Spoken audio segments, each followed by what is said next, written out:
Hello, this is Reverend Don Lewis coming to you from the beautiful metaverse and more specifically from beautiful Danville, Illinois, homeland of the Corellian tradition.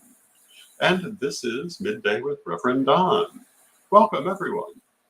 And as you know, if you follow Midday with Reverend Don, you can talk with me directly by typing your comments or questions into whatever platform you happen to be watching the program on, and they will show up here in my chat room and we can talk directly. And I find that one of the best parts of this program. And hello to Dee Dee in the chat room. It's good to see you, Dee Dee. And I find that this is a lovely aspect of the day, getting to see everyone. Now today I was going to talk a bit about education, and there are a number of things I want to say about it, and we'll launch into that in a few minutes. Hello to Christine in the chat room. It's good to see you, Christine. Once people start to arrive. But obviously I have some background in education. I'm one of the co-founders of witchschool.com, and it has just had its 22nd anniversary just a couple of days ago on September 4th. And also involved in Psychic Academy, which is in the process of being set up. Hello to Anna in the chat room. Hello to Julia in the chat room. It's good to see you. And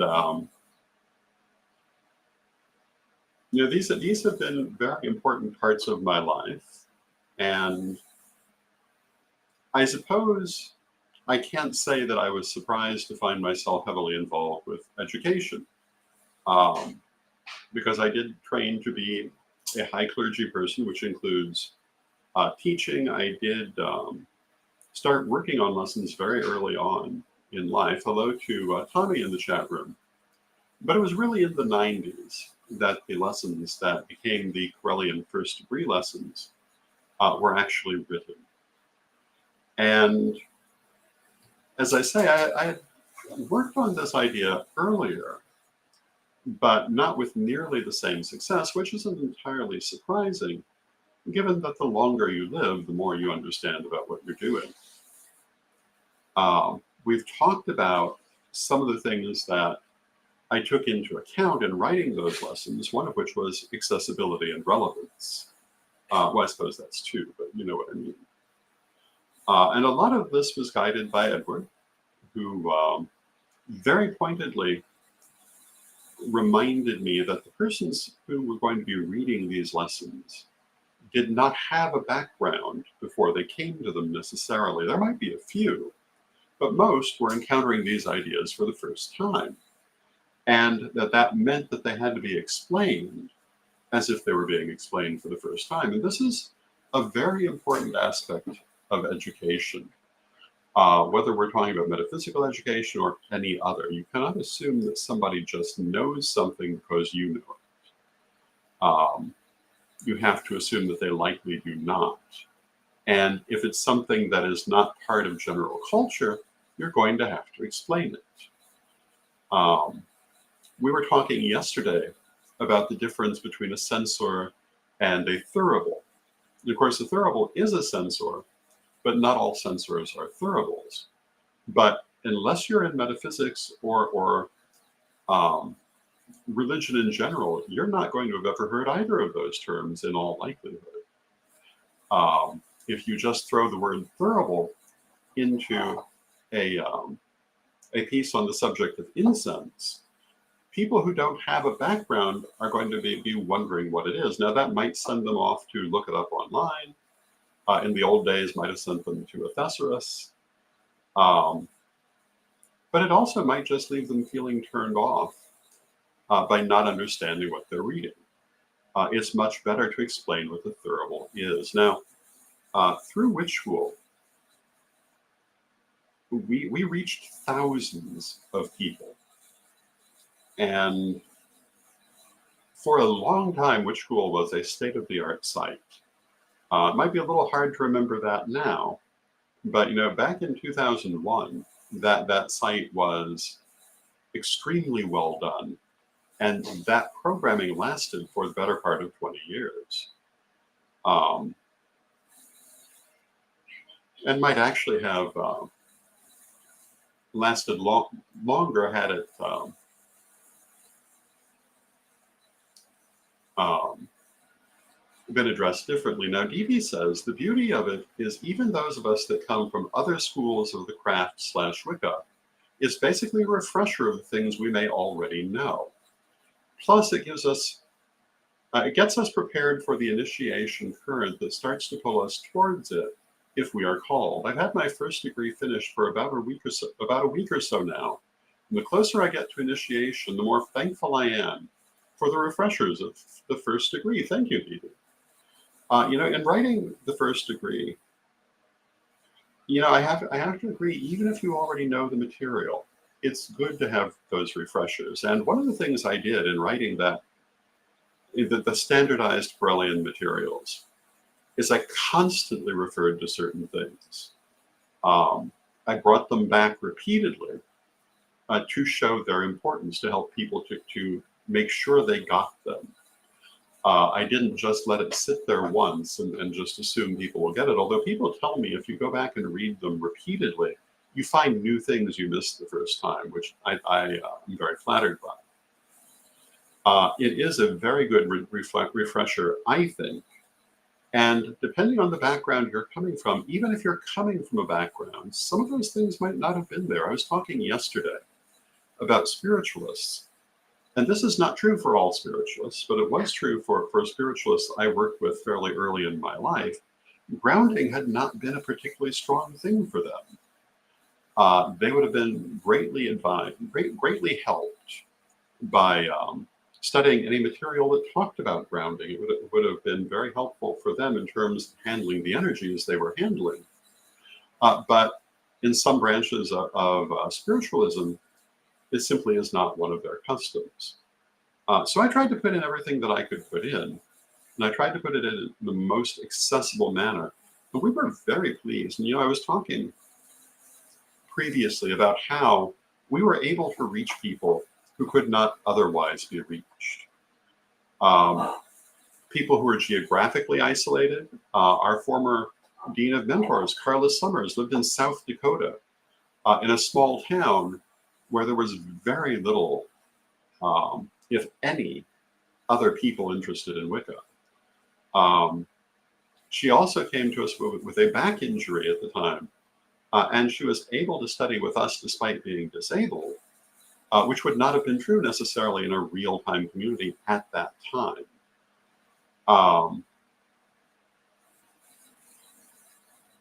And Dee says, I totally agree, and I do that with several other books that I had when I first came into the craft 2 decades ago. I make a point to reread or studiously skim through them on occasion. And, this can be very important. You can find things you didn't see the first time because you've learned more. Your consciousness has expanded, your experience has expanded, and things that, even though you might think you understood them the first time you read them, you may go back and find that you understand them way better now. And sometimes if you didn't understand them, you'll find you do understand them now. So I think it's a good idea to go back and restudy materials. I've often, as I've done one rewrite after another of these materials over the years, I've sometimes sat there thinking, how often am I going to have to deal with this first degree material, this second degree material, this third degree material that I'm re-editing again.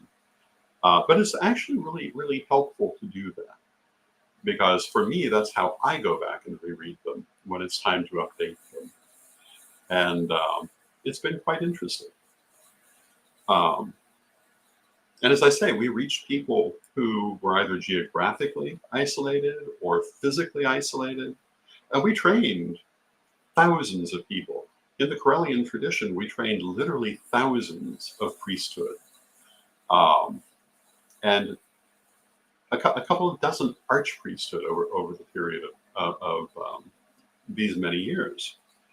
But thousands of priesthood. And that really makes me feel very proud. It makes me feel very happy that we did that. And so, Once people come, sometimes they stay, sometimes they move on to other things, but they always take with them whatever knowledge they gain.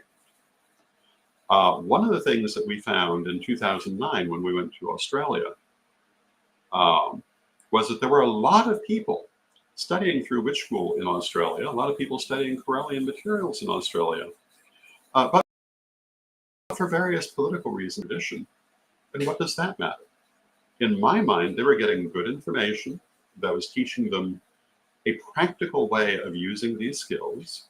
And, I was just happy to see it going forward in any way. And that's still really my attitude. I'm much more interested in the information getting out. And I think that's a very good thing. We have influenced, through witch school, an awful lot of the community, including parts of the community which would never admit to having been influenced by us, but we did. And it is a thing. It, in my mind, is about making that material accessible to everyone who wants it in a way that they can practically use it. And they don't have to belong to an organization for that to be of value to them. It will be of value to them no matter what they do. And Dee Dee says, it's very true about it being accessible, and we will continue to make it more accessible. We even have deaf and hard of hearing folks, herself included, who are looking forward to working on ASL interpretations of things, which is very, very important. One of the things I've been very proud of is that over the years, we have, at many of our events, been able to have ASL interpreters. Not all of them, because it depends in part on who's available at the given time. But at many of them, we have been able to have interpreters, which I think is very important. And I'd like to see us do more with that. Dee Dee goes on to say, many sects of the craft aren't welcoming to most folks with disabilities. And the Corellian faith was the only one I truly found that was accessible enough for me. And unfortunately, that's true. Certainly not true for everyone, but it's true for some. For a variety of reasons, including simply not understanding. But I think it's very important as we go forward that we be as accessible as we can be. And I've been very proud that we did that. Actually, I'd have to say that overall, I'm quite proud of everything that we have done in these many years, particularly through witch school, which has done so many great things, both for the Corellian tradition and outside of the Corellian tradition. And again, in my mind, I think back to those glassy-eyed or dead-eyed, glassy-eyed dead psychics. That's what I used to call them back in the day, who didn't know how to ground and whose mental health on occasion was influenced by this in bad ways. And I think that by making this kind of information more widely available, whether you're joining any particular organization or not, you have the potential to benefit from that, at least to be exposed to it. And I think that's very important. Now, we're about halfway through our hour. I also wanted to talk about future things in education. One of the things, actually, Chris Copeland from Speak Your Own Book had a post. Let me read it to you.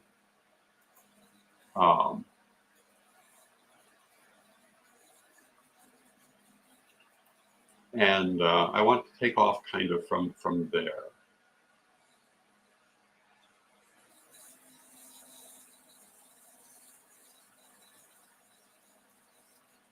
So the post says, American public education is not free. Between school supplies, fundraiser contributions, classroom snacks and parties, required technology, clothing, and sports participant fees and equipment, parents come up with a lot of cash for this free education. American pagans, that money could be better spent on a pagan school for children. Since school libraries are empty, queer children are being persecuted, young girls are being harassed by Andrew Tate um, wannabes, BIPOC children are having their librarians replaced with cops, and Christian nationalism has invaded the American public school system. It's time to consider alternatives, such as parent-funded, student-led private schools. And she goes on to say, I know there are plenty of pagan teachers who are qualified to run a classroom or even a whole school. And they're way better at transparent budgeting than these greedy-ass public superintendents and principals. And she continues on that vein more than we need to continue. But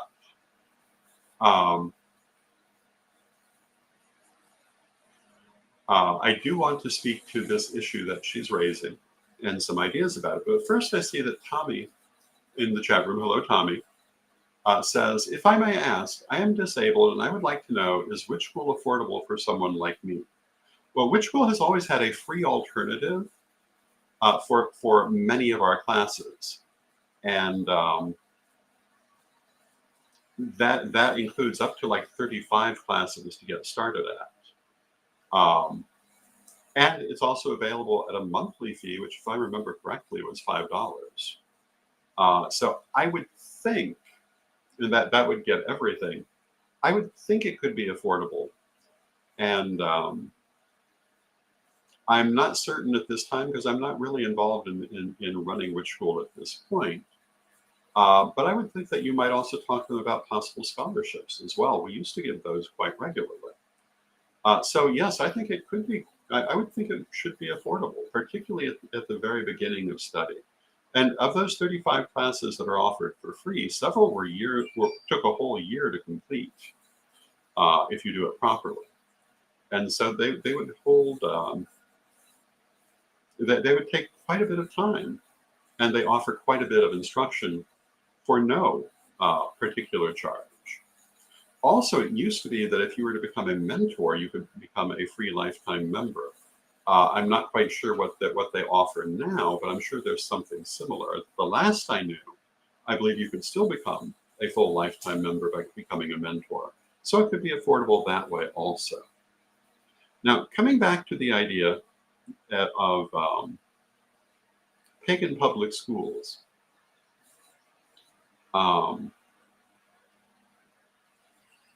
I think this is something that we really need to look at in the future. Sir Edward has a point he often makes that we don't really have freedom of thought if we don't control our own education.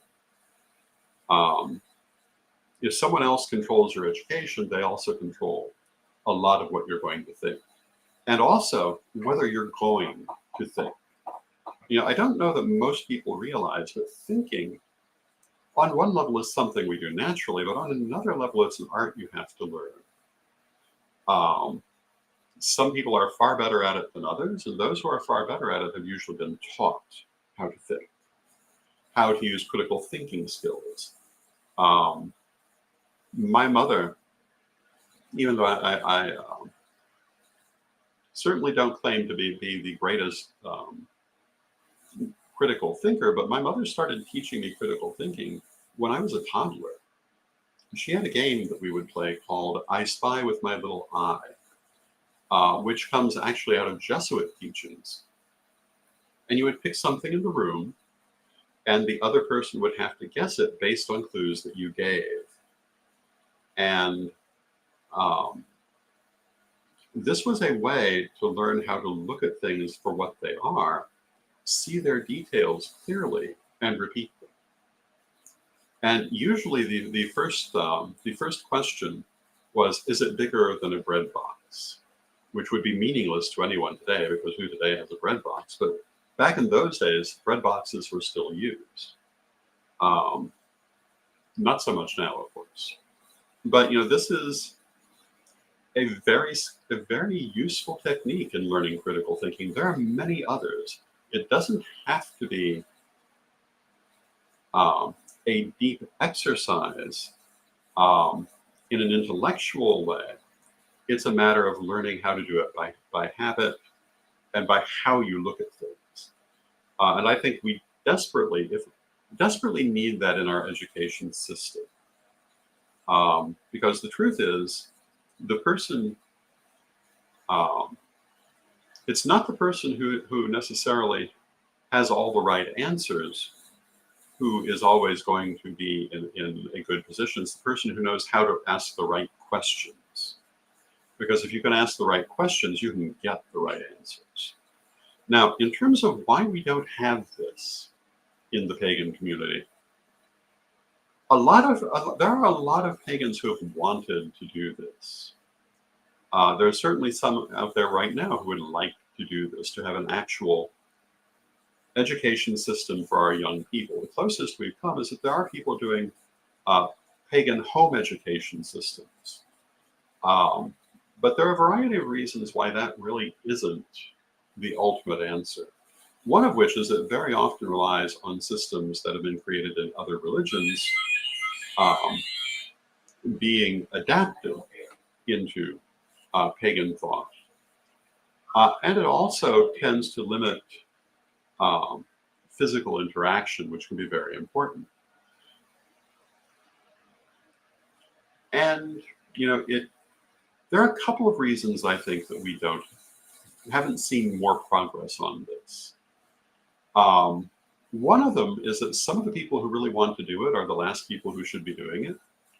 And I can think of a couple of individuals I've known who really wanted to create a school for children, and I'm so grateful they never did. There are others who would be good for it, but they also recognize the risk they'd be taking in leaving their day jobs to try to start this, and how likely it could be to fail. It takes a certain mindset to be willing to make that level of sacrifice.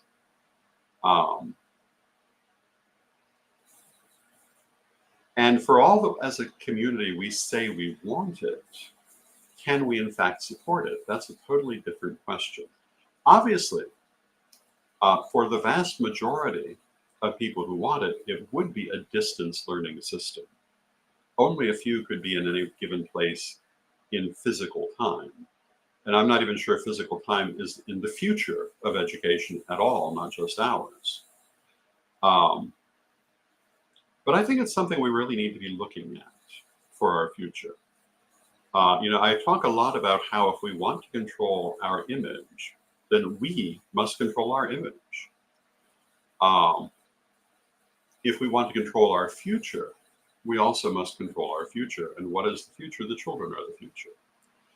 It used to be, in many places at least, that the public education system in the United States, although I don't think it was ever good in a classic sort of sense, was at least for the most part not terribly objectionable. Since it's become so highly politicized, in certain places it's a huge mess at this point.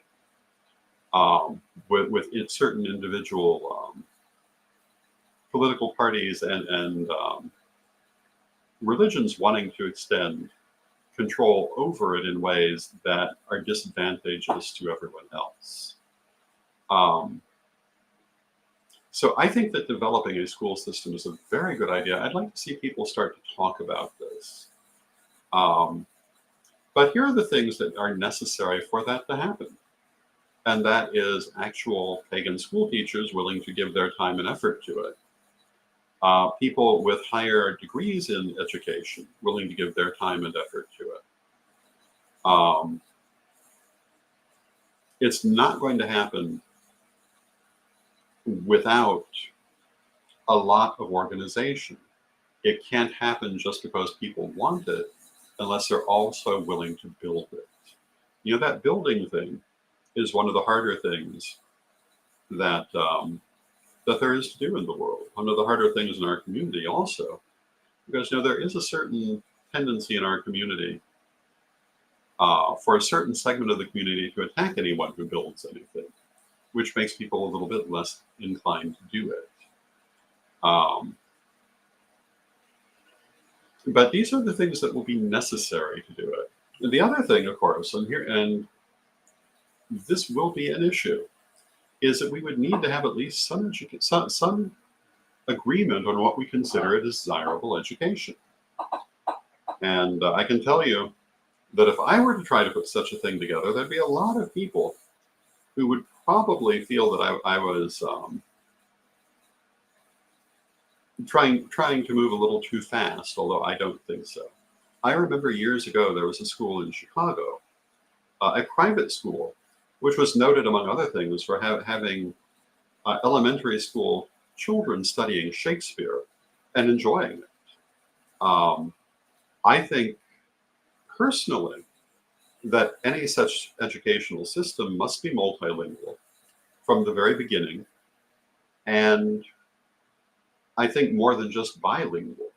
I think that learning different languages at that point in life will make people much more able to learn them later also. And this will not only help them to get along with people from other backgrounds, but also will help them with things like computer languages, with mathematics, which is a kind of language as well. Being able to learn a language early on, other than just the basic language that you speak, I think is vitally important. But I know a lot of other people who might not feel that way. I think that involving math very early on is very important, but not just the obvious math, but theoretical math at a fairly early point, because that's the most fun part of math, and the thing that actually would get people interested. Most people who study math in the United States never get to the good part of math at all. They just think of it as being a very